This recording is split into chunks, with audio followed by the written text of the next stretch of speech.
말씀 보겠습니다. 사도행전 19장 23절에서 28절까지의 말씀입니다.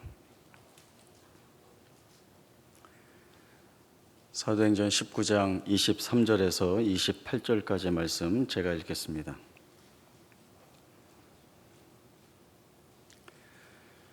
말씀 보겠습니다.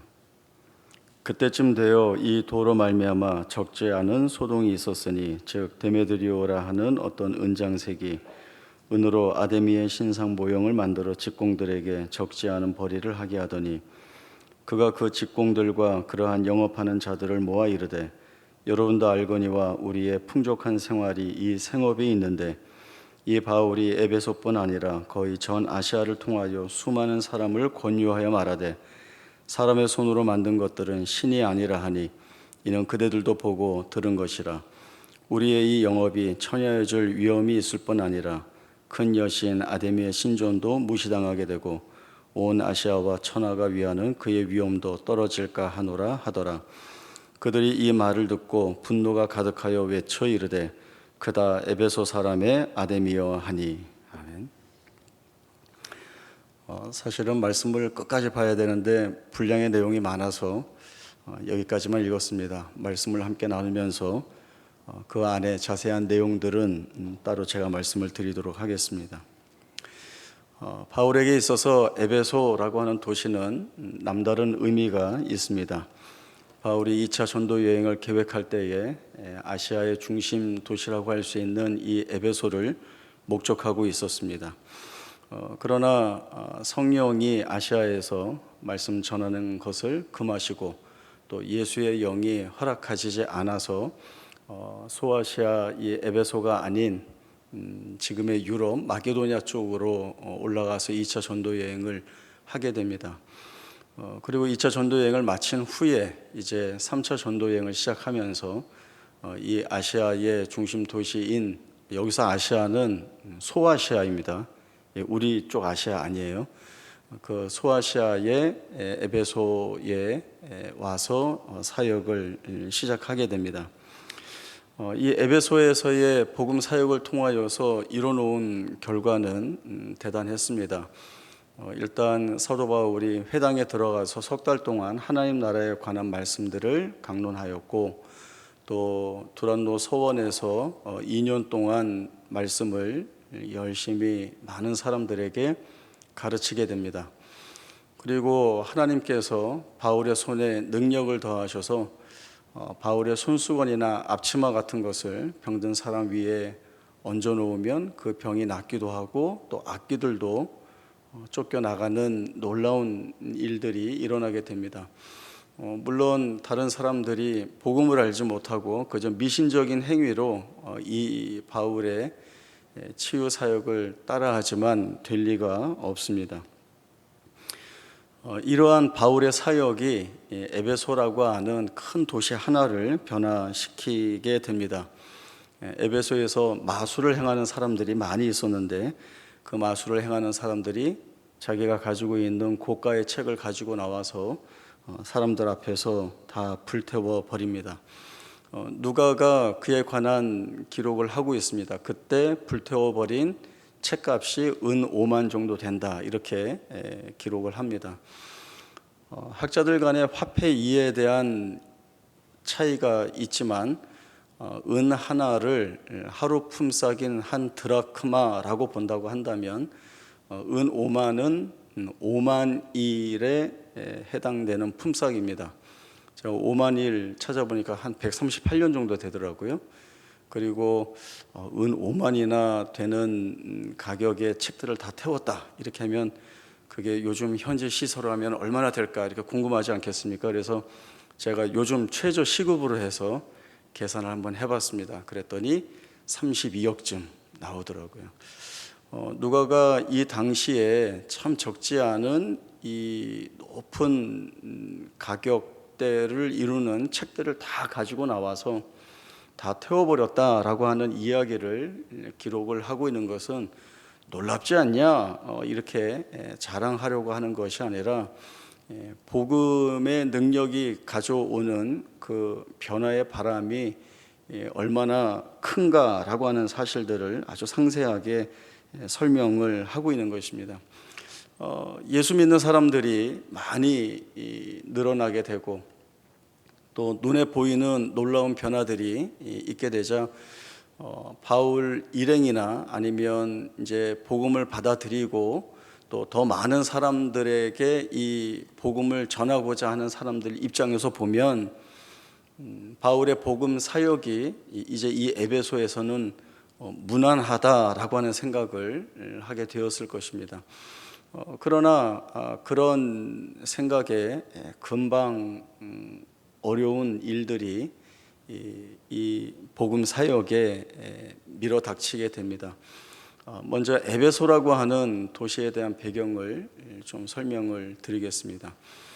이 에베소는 아나토리아 반도에 있는 로마령의 수도 역할을 합니다. 대단히 경제적으로 또 상업적으로 발달이 되어 있는 도시이고 그 당시에 많은 건물들과 또 많은 사람들의 왕래로 인하여서 주위에 있는 어떤 도시보다도 크고 화려한 도시였습니다. 이 에베소에는 다른 도시와 다르게 특이한 점이 하나 있는데 그것은 아데미라고 하는 여신을 섬기고 있다는 것이죠.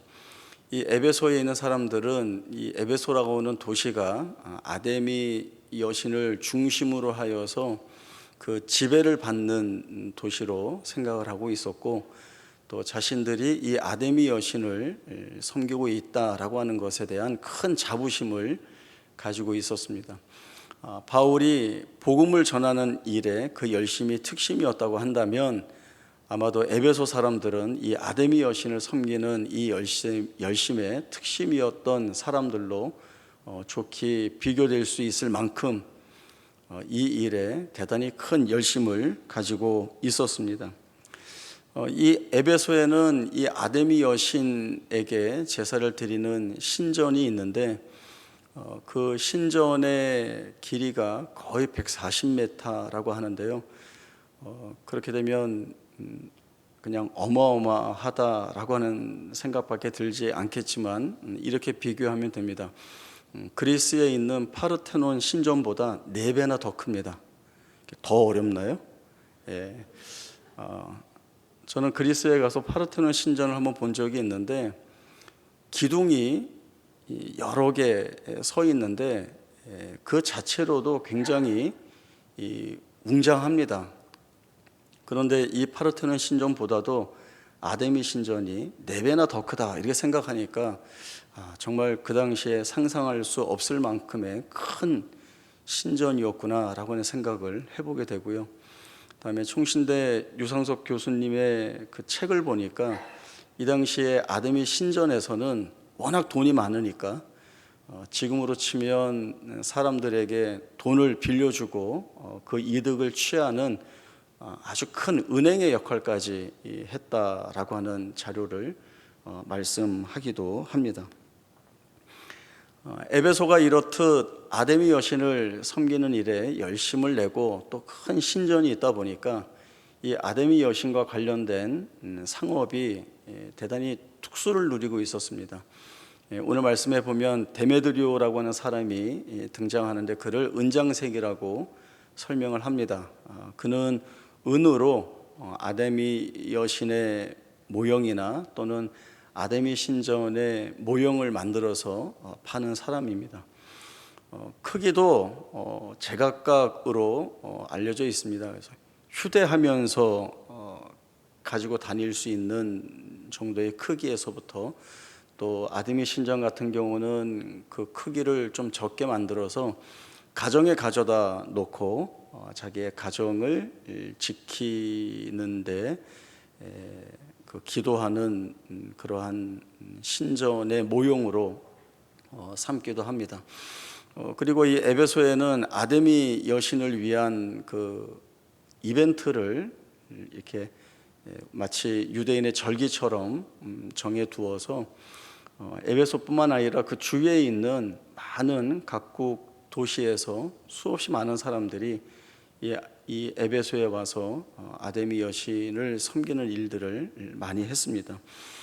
그러다 보니 이 은장색 사업을 하는 사람들에게는 막대한 이득을 보게 하는 일이 바로 이 아데미 여신과 관련된 내용들이었습니다. 그런 그들에게 바울의 복음 사역은 눈에 거슬리는 일이었습니다.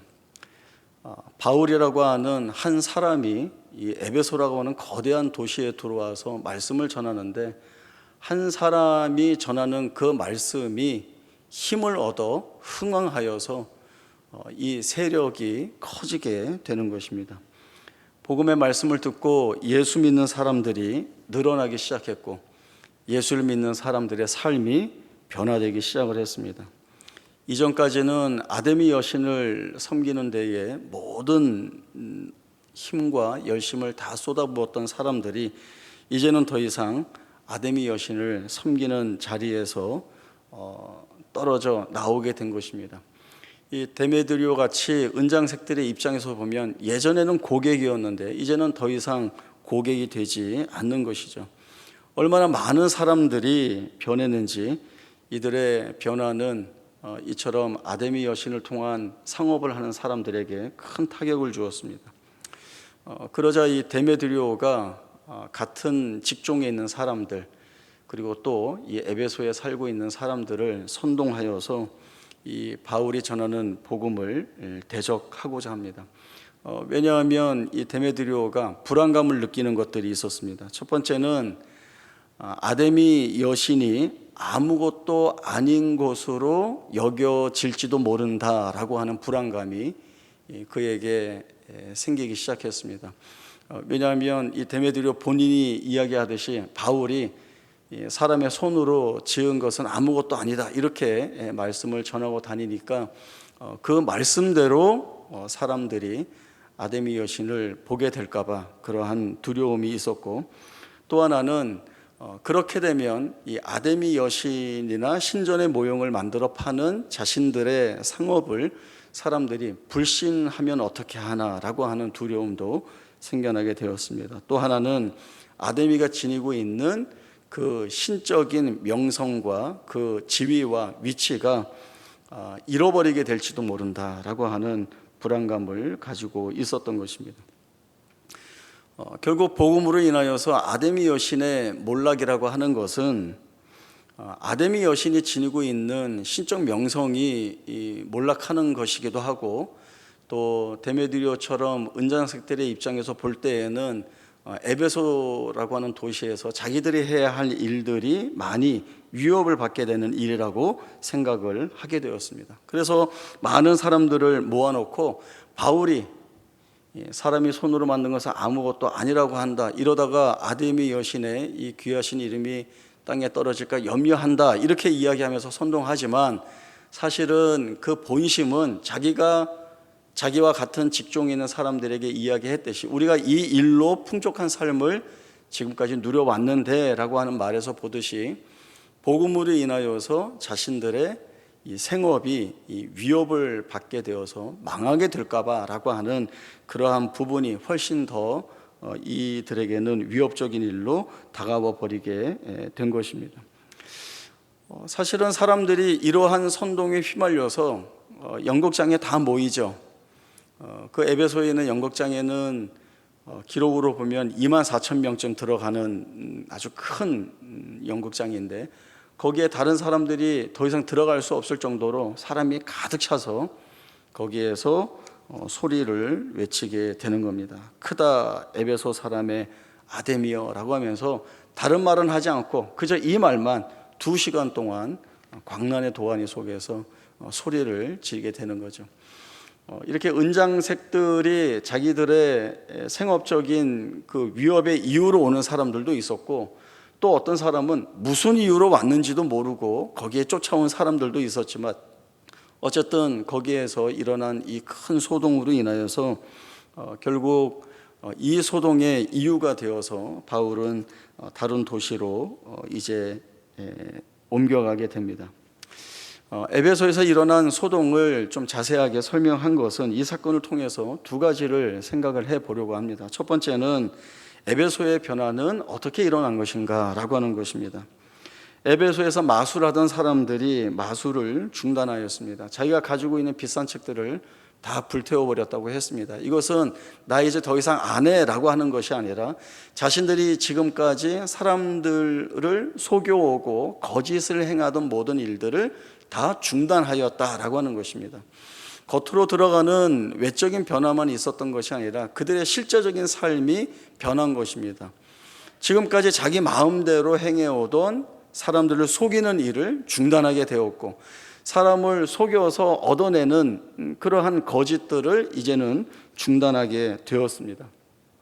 또 아데미 여신을 섬기는 사람들은 이제 더 이상 그 아데미 여신을 섬기지 않는다라고 하는 것은 이제 우상 버리고 그냥 예수만 믿겠다, 이 정도의 삶이 아니라 그 우상 숭배라고 하는, 그 당시에 우상 숭배라고 하는 것은 온갖 가증한 일들이 그 우상 숭배의 제사 의식 가운데에서 가득 있었습니다. 음란하고 탐욕스럽고 그리고 쾌락을 중시하는 그 시대의 모든 내용들이 그 아데미 여신을 섬기는 일이라고 하는 것 속에서 다 자행되던 일이었습니다.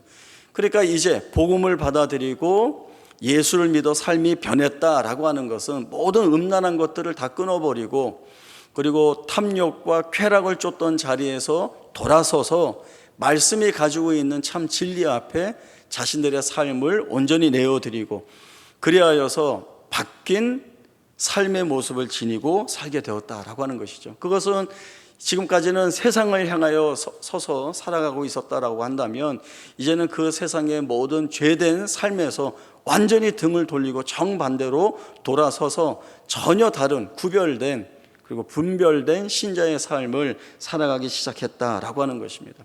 이렇게 될 수 있었던 것은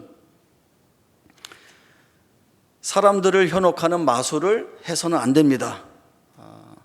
이제는 그런 짓을 하지 맙시다 라고 하는 어떤 윤리적인 도덕적인 교훈이나 또는 우상은 헛된 것이니 섬기지 맙시다 라고 하는 그런 우상 모형 사는데 헛돈 쓰지 맙시다 라고 하는 어떤 운동이나 아니면 어떤 근절 프로그램 같은 것을 통해서 돌아서지 않았다는 것입니다. 무엇이 그들을 변화시켰는가? 그것은 복음이라고 하는 겁니다.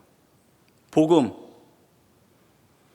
죄 가운데 영원히 죽을 수밖에 없는 당신들을 위하여 죽으신 그 예수 구주가 이제는 너희를 살렸고, 거룩한 백성이 되어서 주 앞에 서야 할 자들은 이렇게 살아야 된다라고 하는 이 복음의 말씀이 그들의 삶을 완전히 바뀌어내는 원천이 되었던 것입니다.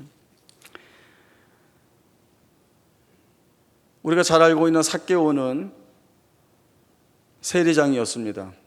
많은 유대인들이 죄인 중에 죄인이라고 하면 이 세리장을 꼽습니다. 아무리 사람들이 손가락질해도 삭개오는 거기에 개의치 않았습니다. 자기만 돈 많이 벌고 자기 배만 배부르게 하고 살면 아무 염려가 없던 사람이었습니다. 그러나 그의 마음에 예수님에 대한 궁금증이 생겨나기 시작했습니다.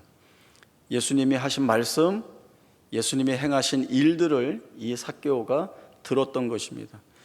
그리고 자기 마을에 오시는 이 예수님을 만나기 위하여 삭개오가 갔고, 그리고 이 삭개오는 예수님을 영접하고는 시키지 않았지만 그가 이 고백을 합니다. 내 소유의 절반을 팔아서 가난한 자들에게 나누어 줄 것이고, 내가 누구의 것을 빼앗은 일이 있다고 한다면 4배나 갚겠습니다 라고 하는 고백이었습니다. 이것은 어느 상황에서 어느 한순간에 감정에 휩쓸려서 그저 내뱉은 말이 아닙니다. 다른 사람들이 보고 있으니까 체면상 이 정도 이야기는 해야겠다라고 해서 하는 말도 아닙니다.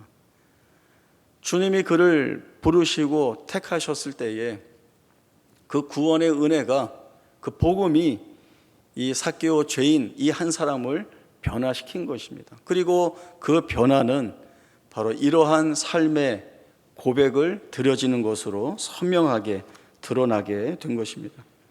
우리가 복음 안에 살고 있지만 세상의 것에 매몰되어서 거기에서 헤어나오지 못하고 그저 원망과 불평에 둘러싸여 살고 있다라고 한다면 그것은 우리에게 맞지 않는 삶의 자리입니다. 우리가 복음 안에 들어와 있다라고 한다면 우리는 어느 자리에서든지 하늘을 바라보며 살아야 할 것이고 우리의 삶이 영원을 향하여 가고 있다라고 하는 이 사실을 보아야 합니다.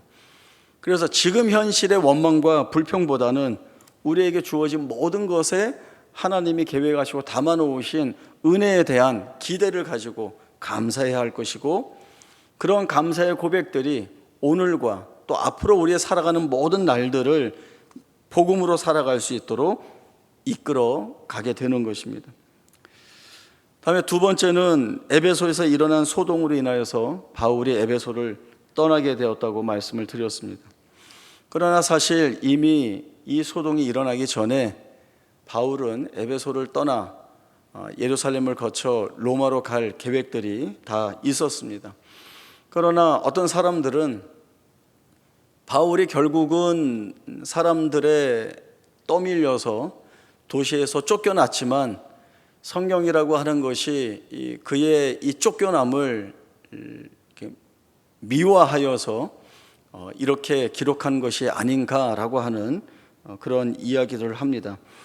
그러나 바울은 자기가 쫓겨나는 일들에 대해서 숨겨야 할 이유가 하나도 없습니다. 왜냐하면 여지까지 늘 다녔던 곳에서 바울은 쫓겨났습니다.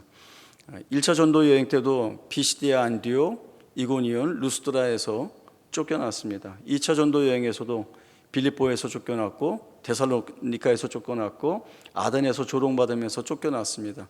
그게 3차 전도 여행에서 에베소에서 한 번 더 쫓겨난다고 해서 그것이 부끄럽고 창피한 일이 될 수 없습니다. 늘 쫓겨났죠. 그러나 중요한 것은 무엇입니까? 늘 쫓겨났지만 바울의 복음 사역은 중단되지 않았다는 것입니다. 왜냐하면 하나님께서 이 바울의 복음 사역을 이어가고 계시기 때문에 그렇습니다. 사람들의 눈에는 쫓겨났으면 그것은 실패이고 실패면 망했기 때문에 더 이상 뭘 기대할 것이 없다라는 생각을 갖지만 바울은 어느 한 도시에서 쫓겨났을 때에 그 일이 거기에서 그저 끝난다는 생각을 가져본 적이 없습니다. 왜냐하면 쫓겨난 후에도 그 도시에는 복음을 받아들이고 그리고 주께서 부르셨던 성도들이 여전히 남아서 교회를 이루고 그 교회의 사역을 이어나가고 있었기 때문에 그렇습니다. 모든 쫓겨난 도시에 교회가 세워졌습니다. 거룩한 성도들이 신앙의 삶을 이어가고 있었습니다. 1차 전도 여행을 마치고 2차 전도 여행하면서 1차 전도 여행 지역을 돌아보죠. 그리고 3차 전도 여행을 하기 전에 2차 전도 여행을 가까이 돌아보는데 왜 돌아봅니까? 그때에 세워놓고 나온 제자들, 성도들과 교회가 평안한가 돌아보는 겁니다. 가보면 성도들이 교회를 세워놓고 사역하고 있습니다. 무엇을 이야기하죠? 세상 사람들이 보는 것처럼 실패가 망하는 것으로 끝나지 않는다라고 하는 것을 이 바울이 누구보다도 잘 알고 있습니다. 쫓겨나면 쫓겨나는 거예요. 왜? 나는 쫓겨나서 하나님이 열어주시는 다른 도시에 가서 복음 사역을 하지만 여기에 하나님이 남겨두시고 하나님이 세워주시고 하나님이 사역하게 하시는 자들은 하나님이 책임지신다는 것이죠. 이것이 바울이 무엇보다도 강력하게 붙들고 있는 믿음이었습니다. 디모데후서 4장에 보면 바울이 자신의 사역과 자신의 삶 마지막쯤 되어서 이 편지를 써서 보내면서 이 고백을 합니다. 내가 전제와 같이 부어지고 떠날 시각이 가까워졌다라고 하는 겁니다. 나는 선한 싸움을 싸우고 달려갈 길을 마치고 이제 믿음을 지켰다라고 이야기합니다. 싸워서 이길 수 없을 것 같은 일들이 그의 평생을 채우고 있었는데 그 달려갈 수 없는 길을 달려갈 수 없어서 그대로 중단될 것 같은 일들이 너무나 많이 있었는데 그러나 내가 믿음을 지켰다. 여기 다 싸워오고 여기 달려갈 길 다 달려왔고 믿음을 지켰다라고 하는 이 믿음을 지켰다라고 하는 말은 내가 잘했어라고 하는 이야기를 하는 것이 아니라 여기까지 선한 싸움을 싸우고 나의 달려갈 길을 마치는 이 모든 일들을 하나님께서 이끌어 오셨다라고 하는 이 믿음을 처음부터 이 마지막 끝까지 내가 붙들고 왔다라고 하는 고백이죠. 오늘 이 바울의 고백이 오늘 우리에게 이 깨달음을 주기를 원합니다. 우리가 어떤 일들을 계획하거나 아니면 기대하거나 또 우리의 삶 가운데에서 풀어나기를 원할 때 기도합니다. 그리고 어떤 때에는 응답을 받았다라고 하는 생각을 갖기도 합니다. 그러나 그 기도하고 응답받아서 이제 응답받아서 이렇게 돼 라고 하는 일들이 있죠.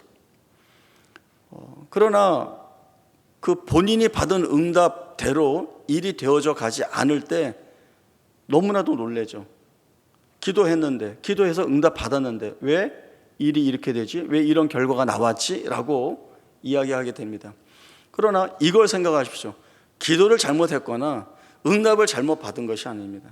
그것은 하나님이 우리의 삶 가운데에서 하나님의 일들을 해 가시는데 우리가 풀어가는 삶의 이 일들이 여정 중에 있는 것입니다.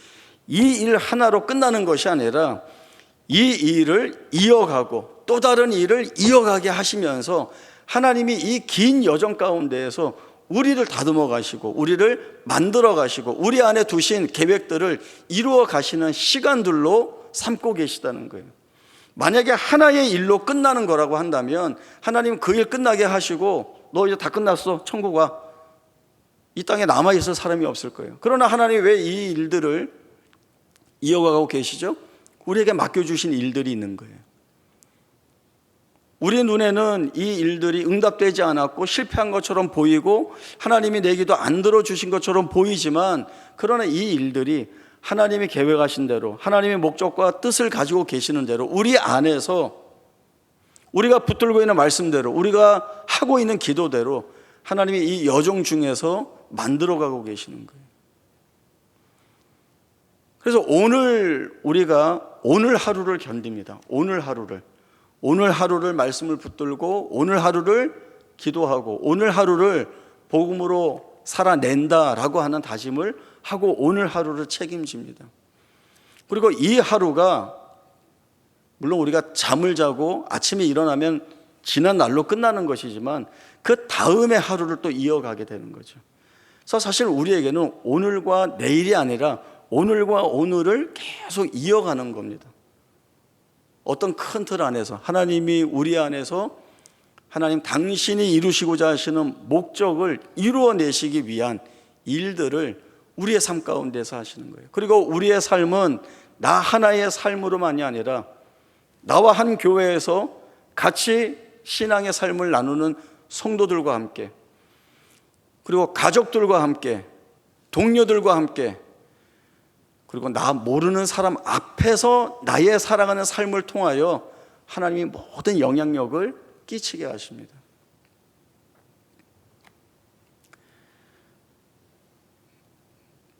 저희 큰애가 이제 헬스장에서 이 트레이너를 하고 있는데 이제 자기가 이렇게 가르쳐 드리는 분하고 뭐 이렇게 운동 가르쳐 주면서 이렇게 이야기를 하다가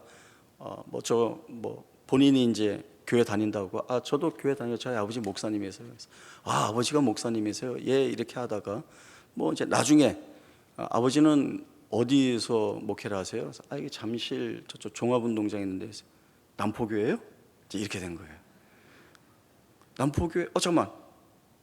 트레이너 선생님 최시전. 그럼 최태준 목사님 아들이에요? 이제 이렇게 된 거예요. 놀랬죠. 그래서 제가 우리 애들한테 어렸을 때부터 하던 이야기가 있어요. 누구에게나 잘해라. 왜냐하면 언제 어디서 어떻게 만날 줄 모른다. 그 얘기를 늘 했거든요. 그런데 그 애들이 뭐 그런 말 귀뚱으로 듣나요? 그냥 어디서 누굴 만나요? 뭐 이렇게 아무렇지도 않게 했는데 처음 그런 거를 이제 겪은 거예요. 그래서 그 이야기를 막 하길래 제가 너가 아는 사람 만나는 게 중요한 게 아니라 내가 아는 사람을 너가 만난다는 게 그게 더 놀랍고 그래서 조심하라는 거야 라고 이제 이야기를 하고 지나갔습니다. 우리 누구에게 어떤 영향을 줄지 몰라요. 그리고 누구에게 어떤 영향을 받을지 몰라요. 하나님의 이 함께하게 하시는 은혜의 역사는 정말 신묘막측이라고 하는 말로밖에는 설명이 되지 않습니다. 바울의 사역 잘 나가다가 엎어졌습니다. 끝났네 라고 하는 것처럼 보이지만 하나님은 거기에서 또 다른 사역을 이어가십니다. 하나님의 이러한 일하심이 있다라고 하는 사실이 오늘 우리에게 큰 위로와 힘이 되기를 원합니다. 울 일이 얼마나 많아요. 속상한 일이 얼마나 많아요. 내가 아무것도 할 수 없어서 불안하고 아픈 일들이 얼마나 많습니까? 그러나 하나님이 이 가운데에서 내가 생각지 못한 큰 은혜들을 우리에게 부어주십니다. 그리고 그 은혜로 살아갈 수 있도록 저희들을 이끄시고 인도하신다는 거죠. 이 은혜 없이는 우리가 살아갈 수 없다라고 하는 고백들을 지녀야 하고, 그 고백을 가지고 살아갈 때라고 한다면 우리는 어느 자리에서나 그 은혜로 인한 감사를 하나님 앞에 아뢰고, 그리고 여전히 이 여정 가운데에서 하나님이 내 안에서 이루실 일들에 대한 기대를 가지고 담대하게, 그리고 그 어려움 속에서도 믿음의 고백을 분명하게 드러내면서 기쁘게 살아갈 수 있다. 이것을 참 쉽지 않은, 매우 어려운, 그러나 알고 있을 때 성령 하나님께서 우리에게 이 부분들을 보게 하시고 또 깨닫게 하시고 붙들게 하시면 우리는 어떤 자리에서나 힘을 내어 살 수 있다라고 하는 분명한 다짐들을 갖게 됩니다. 이 모든 것이 은혜인 것을 알기에 오늘 하루를 잘 견딜 수 있고 내일도 기도하면서 애쓰면서 잘 견딜 수 있다라고 하는 생각을 갖게 됩니다. 같은 믿음을 가지고 함께 이 길을 서로 격려하면서 살아가기를 소원합니다. 기도하겠습니다. 하나님 아버지, 은혜를 감사합니다. 우리의 눈으로 보이는 현실의 모든 것들이 그것으로 끝이 아님을 보게 하십니다. 또 세상의 평가나 눈에 보이는 것으로 보게 하는 것들이 다가 아닌 것을 우리에게 보게 하십니다. 하나님의 일하심은 특별하고 놀랍습니다. 하나님의 은혜가 우리에게 주어질 때에 그 은혜가 고백하게 하고 만들어내는 일들이 참으로 기적입니다. 그 기적의 날들을 살게 하시면서 하나님이 여정 가운데에서 우리를 다듬어내시고 하나님의 택함받은 거룩한 백성들로 변화시켜 나가신다는 이 은혜의 약속이 오늘을 살고 또 새롭게 다가오는 오늘을 살아갈 수 있게 합니다. 귀한 은혜 주셔서 감사합니다. 함께 이 믿음 고백하며 우리에게 허락하신 믿음의 지체들과 함께 담대히 이 길을 걸어가오니 승리하게 하시고 하나님께 영광 돌리는 복된 생애가 되도록 축복하여 주옵소서. 거룩하신 예수님의 이름으로 기도하옵나이다. 아멘.